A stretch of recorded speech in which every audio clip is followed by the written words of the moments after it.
क्या कभी आपने कभी सोचा है कि जब हम सामान खरीदते हैं तो बिल में जीएसटी क्यों लिखा होता है और ये पैसा जाता कहाँ है और क्यों देना पड़ता है हमें। आज मैं इस जीएसटी की कहानी आपको पूरी आसान भाषा में समझाने वाला हूँ। नमस्कार दोस्तों, पहले भारत में बहुत अलग अलग टैक्स लगते थे, जिसे VAT service tax, excise duty और एंट्री टैक्स।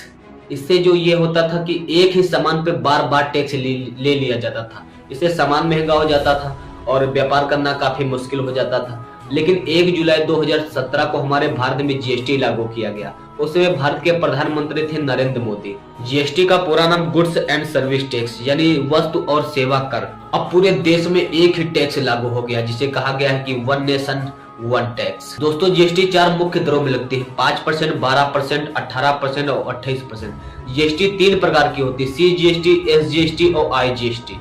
जब सामान राज्य के अंदर ही बेचा जाता है तो उसमें 2 हिस्सों में टैक्स लगता है। आधा टैक्स केंद्र सरकार लेती है, जिसे CGST कहते हैं, यानी central goods of service tax. जिसे बाराबंकी में कोई दुकानदार 1000 रुपए का सामान बेचता है और उस सामान पर 18% जीएसटी है, तो 9% जीएसटी यानी CGST केंद्र सरकार को जाएंगे यानी 90 रुपए, और बचे हुए 9% जीएसटी यानी SGST राज्य सरकार को जाएंगे यानी 90 रुपए। अब समझते हैं IGST। जब कोई सामान एक राज्य से दूसरे राज्य बेचा जाता है, जैसे उत्तर प्रदेश से गुजरात, तो उस पर IGST लगता है यानी integrated goods and service tax लगता है। दोस्तों, जीएसटी से फायदा यह हुआ है कि टैक्स सिस्टम सरल हो गया है, भ्रष्टाचार कम हो गया है, व्यापार करने में आसानी हो गई है। तो दोस्तों, यही है जीएसटी की कहानी। उम्मीद करता हूँ इस छोटी सी वीडियो में आपको बहुत बड़ी जानकारी मिली।